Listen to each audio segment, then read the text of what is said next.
My name is Brent Smith. You have probably seen this vehicle before. If you've seen any of my other reviews, this is my personal 2003 LX470. We've come up on 3 years of ownership, about 30,000 miles. We've been to Arizona, we've been to Idaho, we've been to Utah, we've been on pavement, we've been off pavement. I'm going to take you guys for a drive. Well, actually, I've already been on the drive. That's why it's getting dark. We're filming the intro right now, but regardless, come with us. Let's take this thing for a spin, and hopefully at the end of this video you will know why the 100 series Land Cruiser is such an overlanding icon, and you will know if it is the right platform for your specific vehicle build. So let's hop in. Coming from the back on these higher ends, I really love the lift gate. You have the upper hatch, then you have the tailgate, which makes an awesome place to sit on. And you can see the back seat. I've got one of the seats removed, and you can see another broken cup holder and a broken seatbelt clip. They just were not high quality like everything else. And I've got this set up. I built a shelf so I can put the shelf here and tighten it down, put my fridge up there, and on day trips I can have my 3 kids with no one in the middle seat. When we do longer adventures, I've got to pull this seat out, put the double shelves, and then I can fit everything in, but then my kids are going to have to share that bench. And that bench is plenty wide enough, but you know how it is with kids. If you can keep someone in the back, that's always a good thing.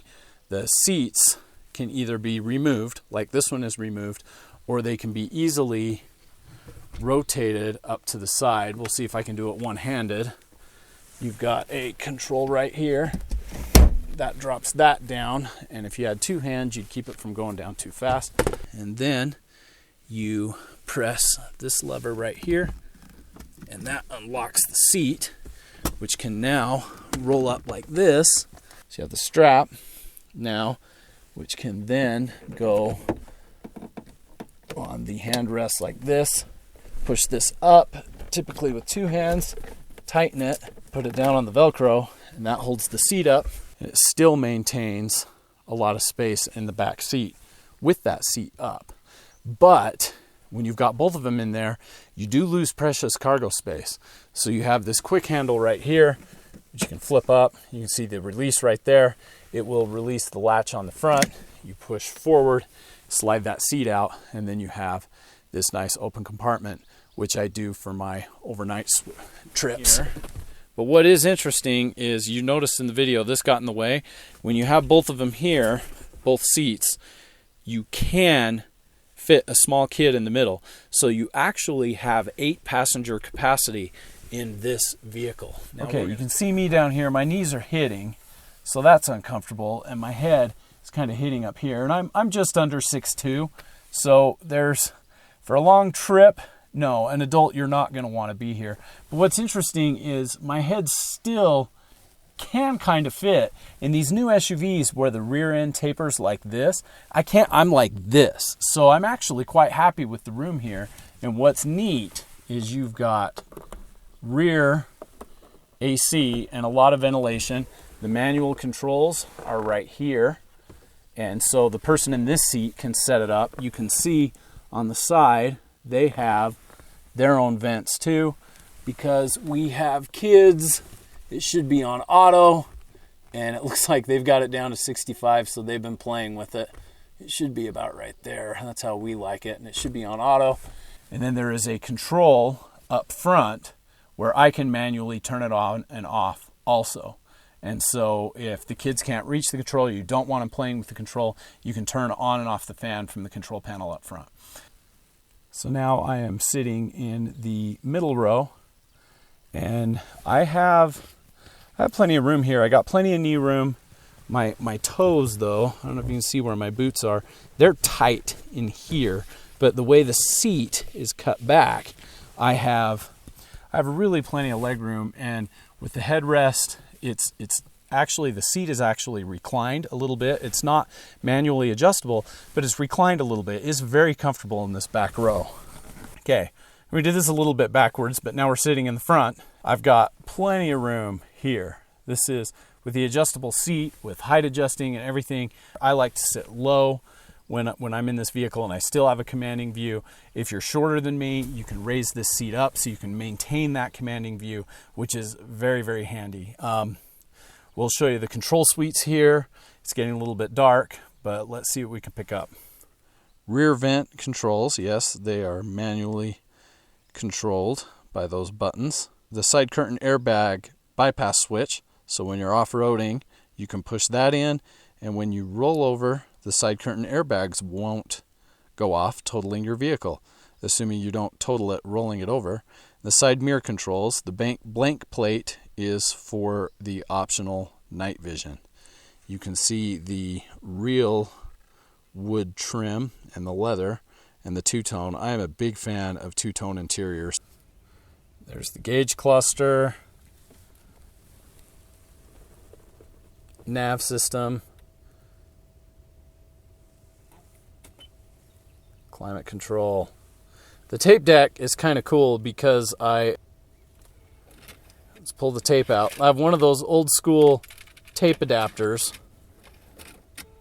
You can put that in there, and it's tied cigarette lighter with this blue light, this power supply, and you can hear it rattling. I've got to fix that. But then the wire comes from that supply up. I go under my dash, and right there you can see the blue light of a Garmin Speak, which runs off of Alexa. And so I have access to all of my Amazon stuff. It's trying to boot up. I'm in the forest. I have no cell service, so it's probably not going to work. But it is really nice, even though I have a 2003 vehicle, with this thing on there, piped into the sound system through the old school cassette for hardly any money. I can sit here and say, Alexa, ask Garmin to navigate to the Slow Groovin' Barbecue in Colorado, in Marble, Colorado. And it will take me there. And it will show the little arrows up on here. I can say, Alexa, play my book on audio. All the voice commands work. They work really well. I highly recommend this thing. But you can see on this interior that there's a lot of curves. There's hardly anywhere to mount anything. And so what I had to do for the ham radio is I've got it on some two-sided tape, believe it or not, to the ashtray. And it sits there, and I can turn this on. So I can turn the radio on. You see the ham radio's right there. And because the actual ham radio I had to mount in the passenger footwell. It's going to be dark. I don't know if you see that black mass with cables. Again, cable management is one of the hardest things on this vehicle. I had to run the radio there, and that's where the speaker is, so it's hard to hear. So then I had to have a speaker cable, and I mounted an auxiliary speaker right here. And now the ham radio comes in loud and clear. But I wish there was a cleaner way to do it. Some people remove your Lexus Link system, which is obsolete. They remove this and they run the wires through the A-pillar, through the headliner, and they mount it right here, which would be super clean. I don't want to deal with the headliner. I'm more familiar with wheel well wiring, so I ran the wires. I've just got to work on the cable management. It looks kind of cramped with this shifter here, but when the shifter goes back, especially in 4 low, you've got plenty of room to operate this right here. Even in drive, the shifter's back to here, and you have plenty of room to see everything here. So I really like how that's set up. And that's the interior. Let's continue with the drive.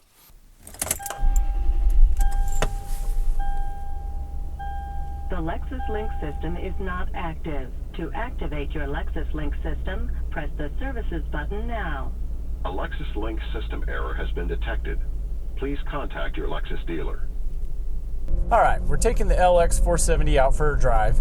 Let's get the review of the driving and the handling and the ergonomics out of the way first, so those that really aren't interested in off-roading can know what this vehicle is like if they purchase one used.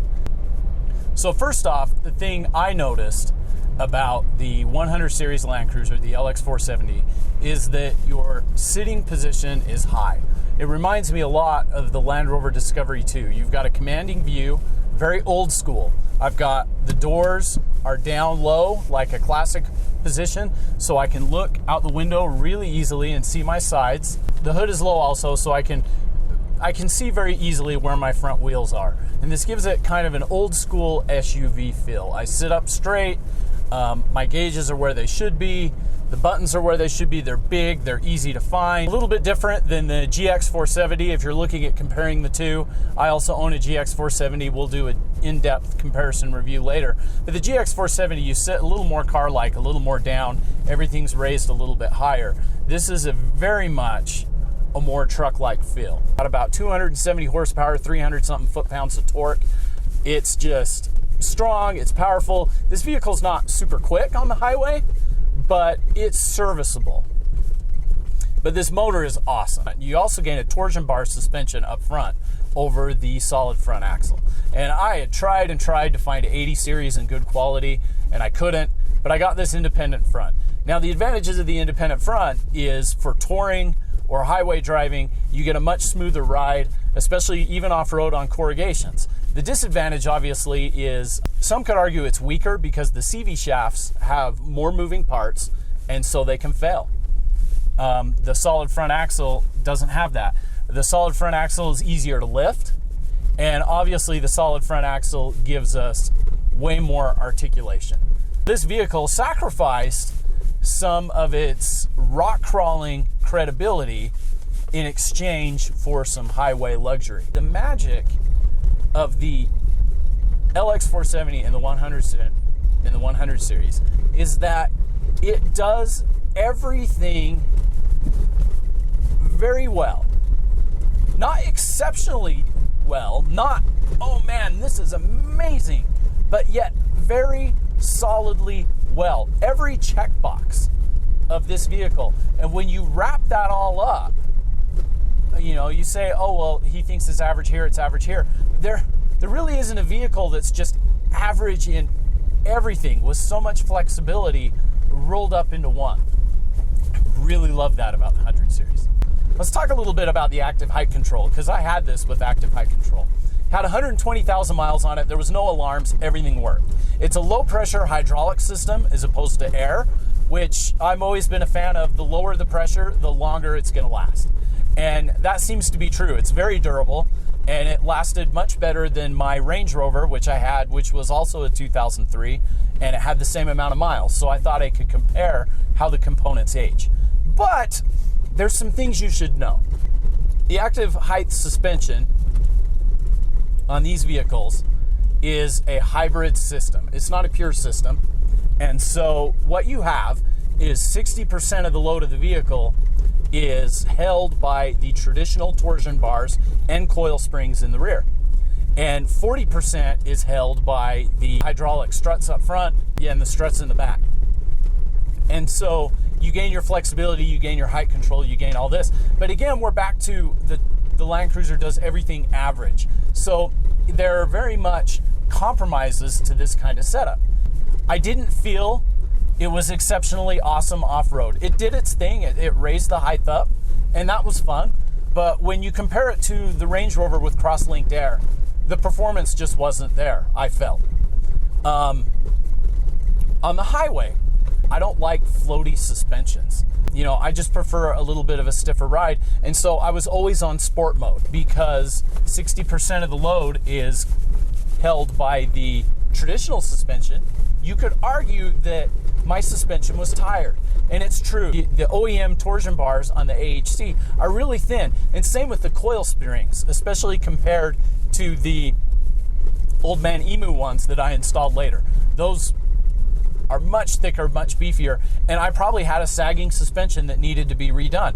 And it wasn't particularly easy to work on. I probably could have saved costs refreshing my AHC, but instead I went with an Old Man Emu heavy-duty lift, a lower control arm strengthening bracket, diff drop, new OME shocks, new 555 upper and lower ball joints, and I love it. I have no regrets ditching the AHC. And I could have kept the AHC, and you can get lift sensors for that, and you can still do the same amount of tires. So if you like the AHC when you drive yours, drive it and see how you like it. If you like it, keep it by all means. I'm not going to argue that, but for my uses where I wanted to build a more heavier duty overland adventure rig, which could also handle up to 7 rated rock crawling trails, I felt more comfortable with the Old Man Emu heavy duty suspension kit.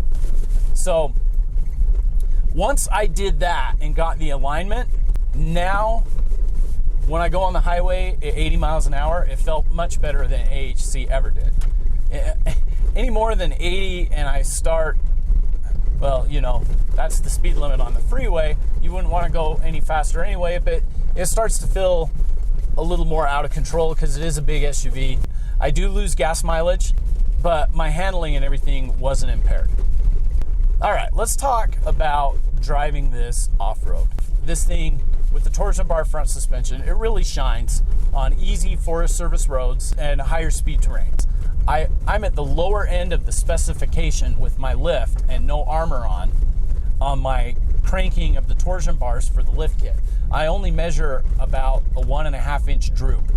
I mean, if you're a Jeep guy, you're laughing at that. And that's what I have to deal with when you try to do technical terrain with a 100 series Land Cruiser. You just have no front flex. And that's the downside to the torsion bars. They're really easy to lift and adjust ride height, but I think you sacrifice more than you gain. I would have really liked a coil spring, but I couldn't afford a 200 series Land Cruiser. I think a lot of 100 series owners would rather have a 200 series anyway.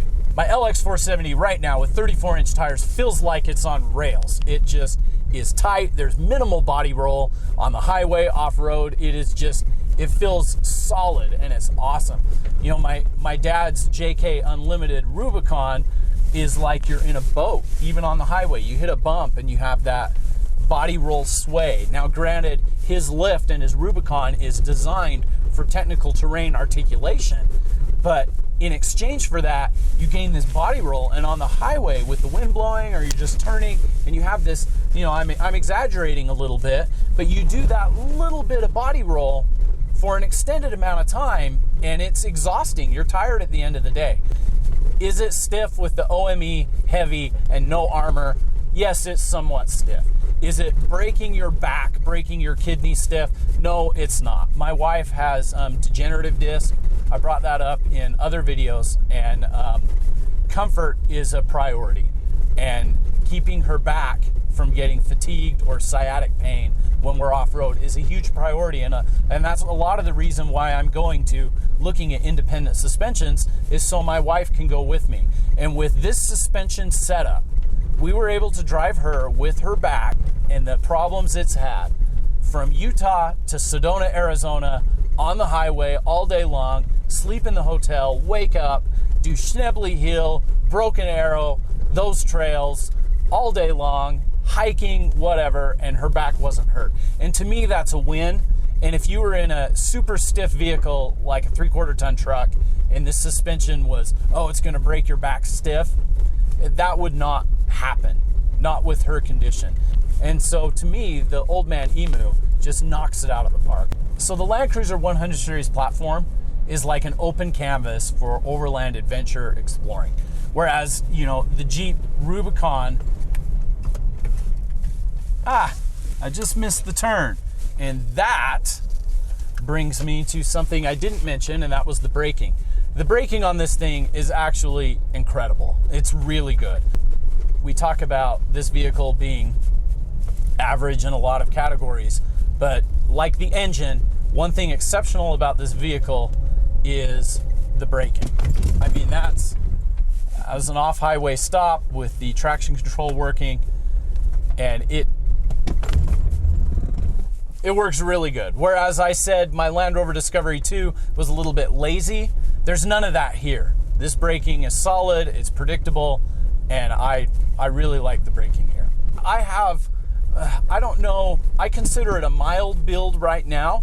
My suspension is probably on the extreme end of what a 100 series can do without getting into chopping out wheel wells and that to fit 35s and doing modifications like that. I'm almost at the extreme end. I already told you my droop was the lowest factory minimum tolerance of 1.5 inches.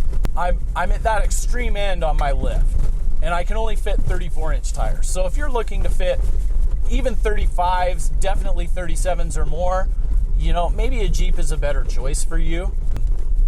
But with the wheelbase of this vehicle and with 34-inch tires, I think it can handle what I want to do. So what is my expectations? If you're familiar with Moab, I would like my vehicles, when I build them, to be able to handle the Golden Spike Trail, which is rated a 7.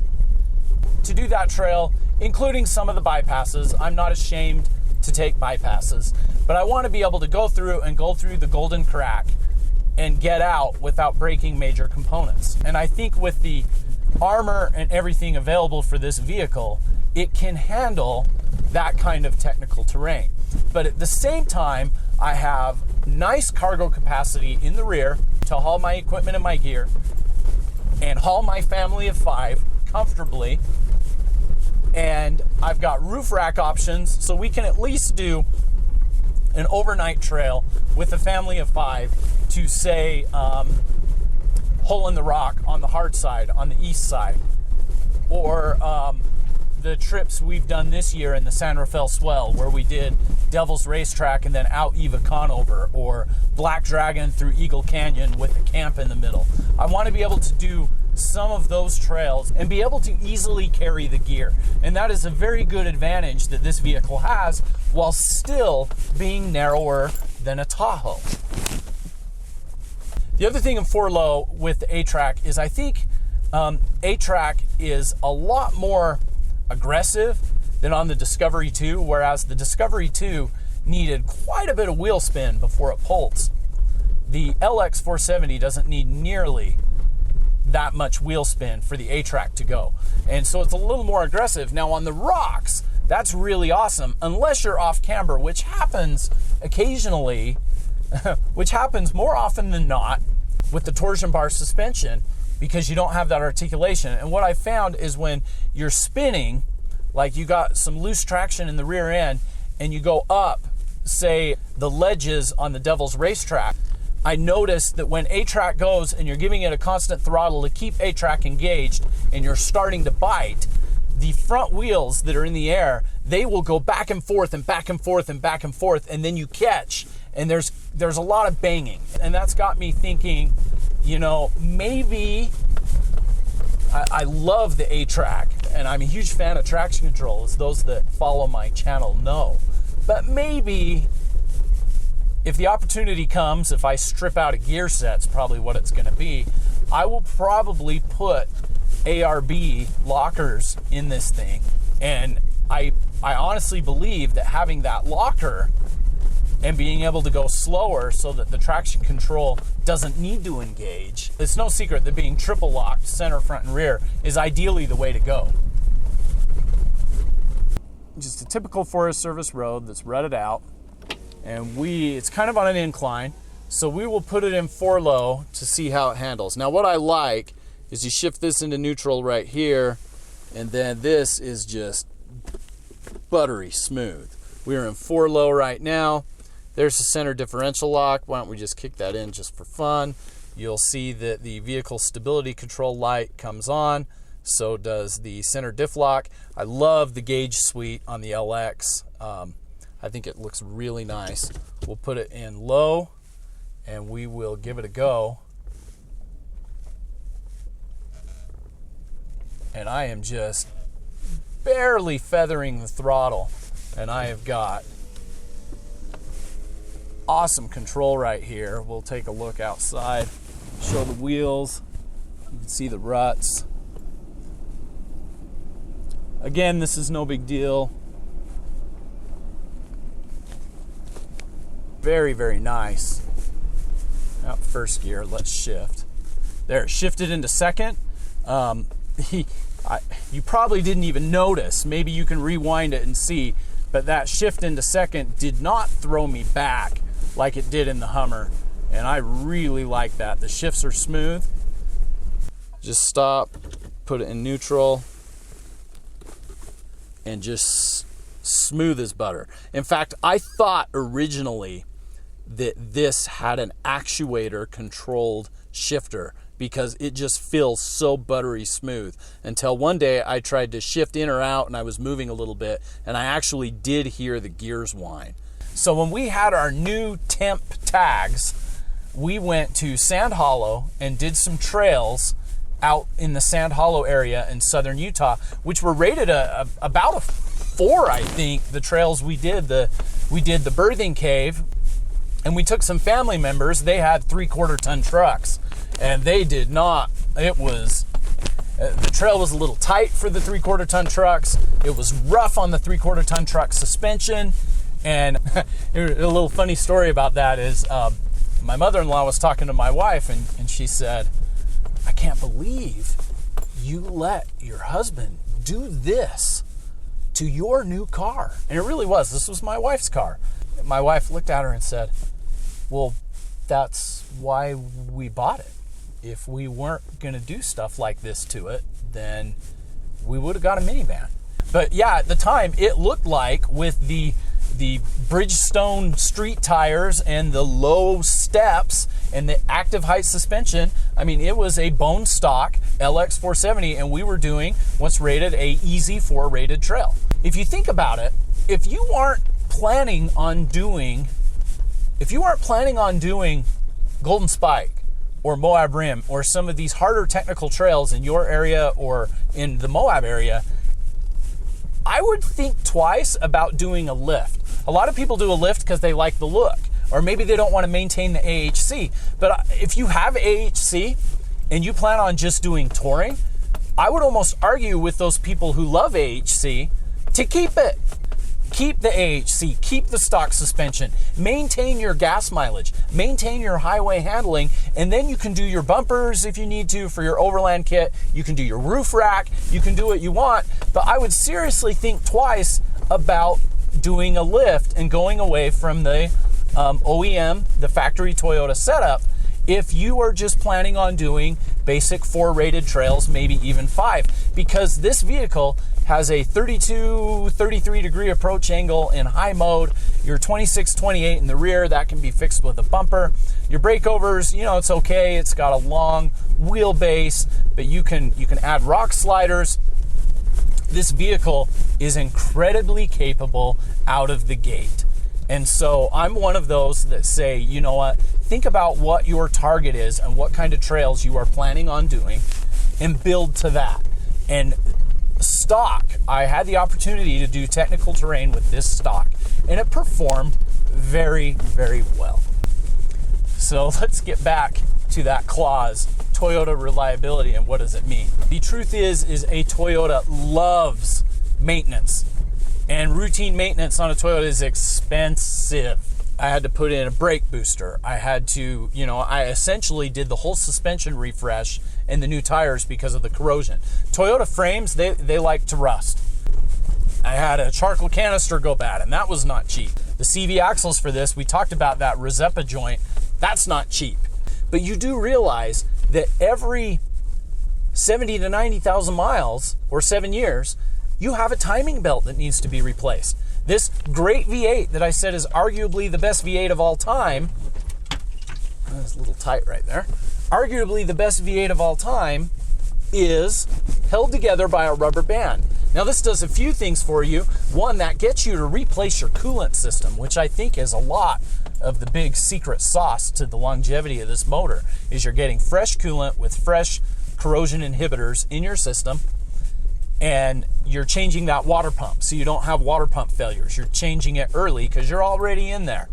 And you're changing the timing belt to make sure your timing is all set up so you don't have chain tensioner issues, which usually creep up on most overhead cam V8s at around the 180 to 250,000 mile mark, depending on what particular V8 you're driving.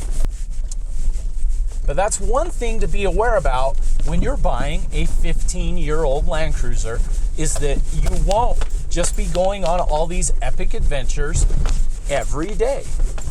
You will have to maintain it. You will have places like Cruiser Outfitters on speed dial or on email to get you your maintenance parts. That will happen. Or your local Toyota dealer. You will have Toyota Parts of Miami to get you OEM Toyota parts you can't find anywhere else, because it's a lot harder to find aftermarket parts or even some OEM parts compared to Land Rover. Land Rover, I just go online and I find the part. sometimes they're sold out for the Land Cruiser. I was surprised. So those are some things I think potential owners should be aware of. It's very hard to find negatives on this vehicle, or you know, I guess you could consider maybe the highway performance isn't to your liking, or as I'm going through these tight trees right now, maybe the size is just a little bit too wide. Maybe the wheelbase is just a little bit too long for some of the technical terrains. But every negative on this vehicle is just a little bit. So it comes with 18-inch wheels. It can fit 17s, which is awesome because my Range Rover, I was stuck with 19s, and it was expensive to find 18s with the proper offset. I have a frame. I can install rock sliders. I can install bumpers. I can install a roof rack. I can install ARB lockers front and rear. I can do all of these things on this chassis. About the only real limitation for technical terrain is that front independent suspension with the torsion bars. I may complain about the maintenance costs associated with it because I don't think there are enough people talking about how those maintenance costs are very, very real, especially as this vehicle ages, that it's kind of expensive to maintain. All you hear about is how awesome and reliable it goes and how they'll go 400,000 to 500,000 miles all the time. But despite those costs, I am very comfortable in this vehicle. I'm very happy with this vehicle. I can't wait to see what else this vehicle can do. I hope you enjoyed this drive with me in the LX470 as I do a quick review and my thoughts on ownership of this vehicle over 3 years and nearly 30,000 miles. If you enjoyed this, please like, comment, subscribe. I enjoy that kind of feedback. I enjoy the discussions. Tell me what you liked. If you have any questions about my setup, I'm more than happy to answer that on the video. And I hope to see you guys out on the trail.